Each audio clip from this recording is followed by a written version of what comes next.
الرحمن الرحيم إذا وقعت الواقعة আল্লাহর ওলি মৌলানা বদরুদ্দিন আজমল সাহেব বাস্তব উদাহরণ। ও ভাই যে নিজের কত খাম ভাই, আমার আপনার যদি এটা খাম রইতো, বিশ্বাস করো নমাজ কি জিনিস, নমাজের দায়বদ্ধতা কিতা আছে, নমাজের গুরুত্ব কিতা, এটা বুঝলাম না ভাই। নিশ্চয় আল্লাহর অলি, নিশ্চয় আল্লাহর একজন আলিম মানুষ, আল্লাহর নবীর ওয়ারিস হিসাবে নমাজ পড়ছেন, জমাতর তাকিদ করছেন, আজান হওয়ার লগে লগে মাগরিবের নমাজও খাড়া হয়ে গেছেন। আর মৌলানা আব্দুল বাসির সাহেবে ইমামতি করছেন। আর দুয়ার সময় ও ভাইয়ান মৌলানা বদরুদ্দিন আজমল সাহেবে কিতাব পড়িছেন জানি ভাইয়ান, বিশ্বাস করো ভাইয়ান দিল খুশি হয়ে যাব। সমাজের দরিদ্র, নিপীড়িত, আশ্রয়হীন, লাঞ্ছিত, বঞ্চিত যারা মানুষ, এরা মানুষের লাগিন দোয়া করছেন। ও ভাই আজমল সাহেবর দোয়া কবুল হইব ইনশাআল্লাহ। আমরা আমিন লিখি আর আজমল সাহেবর লাগিন পার্সোনাল দিল থাকিন এখন কথা কইয়া যাইমু।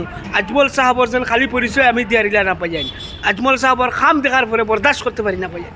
বিশ্বাস করো ও ভাই যে বিশ্বের 5 নম্বর ধনী ব্যক্তি, যে ব্যক্তির নাম লেখা আছে যে 5 নম্বর ধনী হিসাবে, অত খাম কাজ, অত বিজনেস, অত মানুষের কত জ্বালা আছে, এর বাদেও আল্লাহর কাছে আমরা লাগিন দোয়া করেন গরিব মানুষের লাগে। আল্লাহ হায়াত বলাই দাও, আল্লাহ তোমার অলি আমরা জিন্দা দেখতে চাই। আসসালামু আলাইকুম রহমতুল্লাহ।